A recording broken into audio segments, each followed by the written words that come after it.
स्वागत दोस्तों आपका अपने चैनल के साथ के सामने मौत यहाँ पर चलेंगे। सबसे पहले सबसे बड़ी आपको बताएंगे दोस्तों बिहार विधानसभा चुनाव को लेकर इस वक्त की सबसे बड़ी अपडेट सामने आ रही है, जहां पर जिस कुशवाहा वोटों के कारण 2024 के चुनाव में इंडिया गठबंधन 9 सीटें जीती थी, उसके कई सारे दिग्गज नेता अचानक से राष्ट्रीय जनता दल में शामिल हो गए हैं। दोस्तों बताएंगे 10 साल तक सांसद रहे व्यक्ति ने कैसे पलटी मारी है। दोस्तों इसी के साथ में चलेंगे और भी बड़ी अपडेट की तरफ, जहाँ पर बताएंगे एक बड़े दिग्गज नेता राष्ट्रीय जनता दल में शामिल हुए हैं। दोस्तों इसी के साथ में पवन सिंह को अब बड़े हार का सामना करना पड़ सकता है। दोस्तों बताएंगे पवन सिंह की कैसे फील्डिंग सेट की गई है, इसी के साथ में चलेंगे और भी बड़ी अपडेट की तरफ। लेकिन उससे पहले अगर आप भी मानते हैं कि बिहार के अंदर जिस तरीके से जेडीयू छोड़कर नेता भाग रहे हैं, अब कुछ दिनों में जनता दल यूनाइटेड में नीतीश कुमार और उनके बेटे निशांत कुमार ही बच पाएंगे, तो इस वीडियो को लाइक करके लाल बटन दबाकर चैनल को सब्सक्राइब करके बेल आइकन दबाकर कमेंट बॉक्स में अपनी राय जरूर लिखकर बताइएगा अगर आप भी बदलाव के साथ में है दोस्तों, तो वीडियो को शेयर जरूर कीजिएगा। चलते हैं सबसे पहले सबसे बड़ी ब्रेकिंग न्यूज अपडेट की तरफ दोस्तों, जहां पर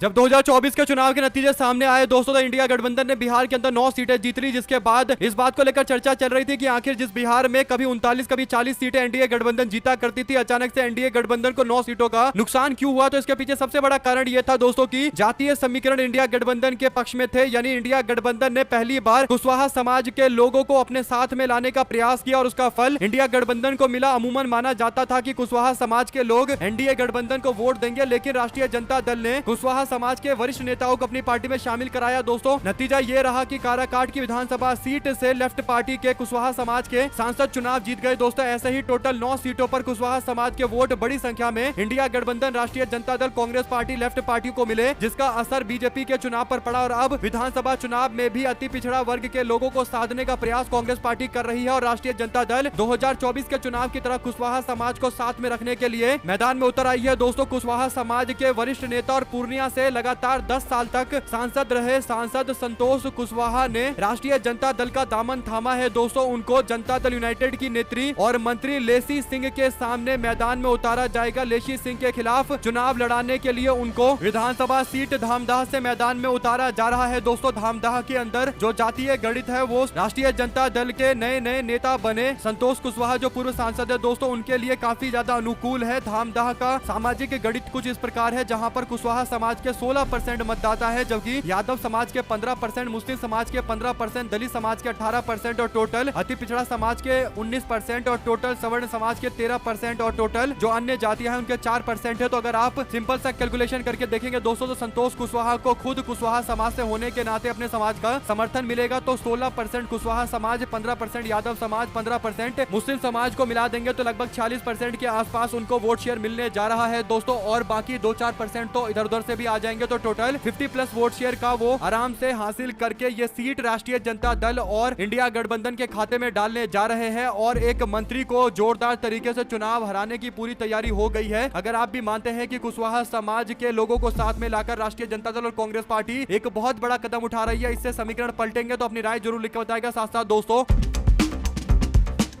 2020 के विधानसभा चुनाव में कांग्रेस पार्टी की ओर से वैशाली से एक उम्मीदवार संजीव सिंह को उतारा गया। दोस्तों संजीव सिंह से जनता दल यूनाइटेड के उम्मीदवार सिद्धार्थ पटेल चुनाव जीत गए, लेकिन जीत का अंतर केवल 7413 वोट का था दोस्तों, और इस सीट पर एलजेपी ने अपना उम्मीदवार अजय कुमार कुशवाहा को उतारा था, जिनको लगभग 33,000 के आसपास वोट शेयर मिला। दोस्तों इसके बाद राष्ट्रीय जनता दल ने अजय कुमार कुशवाहा को अपनी पार्टी में शामिल करवाया है और अजय कुशवाहा ये सुनिश्चित करेंगे कि उनको जो पिछली बार 33,000 वोट मिले थे उसमें से कुछ हजार वोट कांग्रेस पार्टी के उम्मीदवार को ट्रांसफर किए जाए और ये सीट कांग्रेस पार्टी को जिताई जाए। तो राष्ट्रीय जनता दल ने कांग्रेस पार्टी के लिए भी एक सीट को मजबूत करने का अपना समीकरण सेट कर दिया है दोस्तों। ऐसे में अजय कुमार कुशवाहा के राष्ट्रीय जनता दल में आने का मतलब यह है कि पार्टी इस सीट पर भी इंडिया गठबंधन को जिताने की पूरी कोशिश कर रही है। राष्ट्रीय जनता दल क्योंकि सबसे बड़ी पार्टी है तो उनकी जिम्मेदारी है कि हर सीट पर ऐसा उम्मीदवार इंडिया गठबंधन का लड़े जिसके जीतने के चांसेस 100% हो और पार्टी जीत कर आए उम्मीदवारों के साथ में मिलकर सरकार ऐसे बनाए कि बहुमत के आंकड़े के साथ आराम से 5 साल सरकार चले, युवा सरकार चले। और इसीलिए वैशाली सीट पर कांग्रेस पार्टी अगर उम्मीदवार उतारेगी तो राष्ट्रीय जनता दल का नेतृत्व पूरी तरीके से सपोर्ट करता नजर आएगा। दोस्तों 2 शब्द जरूर लिखकर बताएगा। चलते हैं एक और अपडेट की तरफ, जिसमें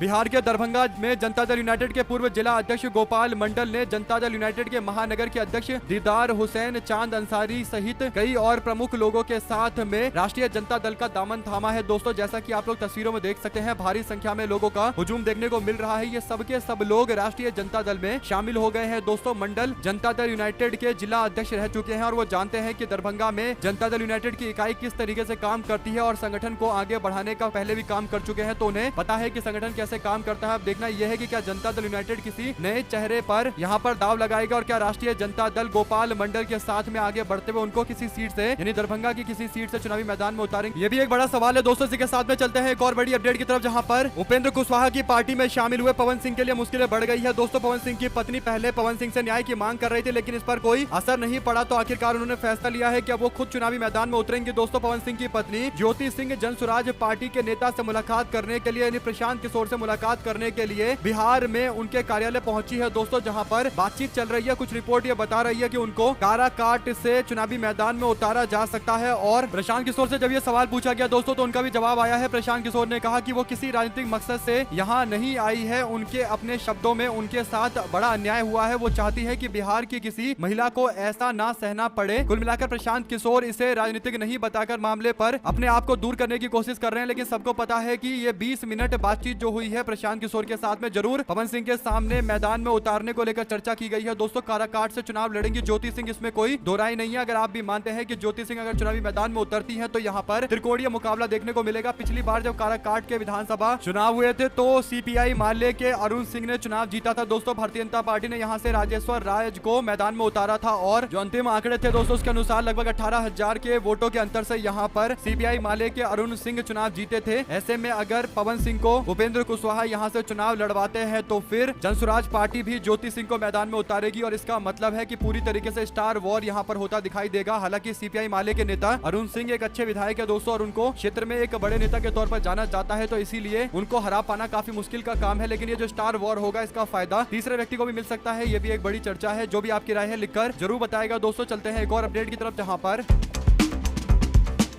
बिहार के विधानसभा चुनाव को लेकर खेसारी लाल यादव की पत्नी का भी सीट फाइनल हो चुका है दोस्तों। जो जानकारी है उसके अनुसार राष्ट्रीय जनता दल इस बार चंदा देवी को चुनावी मैदान में उतारने के लिए तैयारी कर चुकी है दोस्तों और छपरा विधानसभा सीट से चुनावी मैदान में उतारा जा सकता है। छपरा में अभी आज की स्थिति में भारतीय जनता पार्टी के नेता सीएन गुप्ता विधायक है दोस्तों। उन्होंने 2015 और 20 में चुनाव जीत हासिल की है, लेकिन अगर खेसारी लाल यादव की पत्नी को टिकट दिया जाता है तो मुकाबला जबरदस्त तरीके का होगा दोस्तों, क्योंकि पिछले बार भी जब यहाँ पर चुनाव हुए थे तो आरजेडी ने रणधीर कुमार सिंह को मैदान में उतारा था दोस्तों। उनको 68,000 के आसपास वोट मिले थे और 6,771 वोट से वो चुनाव हारे थे, यानी कोई बहुत बड़ा अंतर था नहीं। ऐसे में अगर खेसारी लाल यादव की पत्नी चुनाव लड़ती है तो हो सकता है इस सीट पर एक अच्छी दावेदारी रहे उनकी और भारतीय जनता पार्टी के नेता सीएन गुप्ता को लेकर एक तरीके का उनके खिलाफ माहौल भी बना हुआ है दोस्तों। आप लोग इस पूरे मामले पर क्या राय देना चाहते हैं? अगर आप भी मानते हैं कि बिहार के अंदर कई सारी सीटों पर अब स्टार वॉर शुरू हो चुका है और इस बार काराकाट की सीट सबसे इंटरेस्टिंग सीट होगी, तो अपनी राय जरूर लिख के बताएगा दोस्तों। ज्यादा से ज्यादा वीडियो को शेयर कीजिएगा ताकि पूरी अपडेट आप लोगों तक लगातार इससे जुड़ी पहुंचती रहे। हमारे साथ लगातार जुड़े रहने का फिर दोस्तों, भाइयों, बहनों, मित्रों का बहुत बहुत धन्यवाद। देख रहे थे आपका अपना चैनल जय हिंद जय भारत। ज्यादा से ज्यादा वीडियो को शेयर कीजिएगा दोस्तों। बहुत धन्यवाद।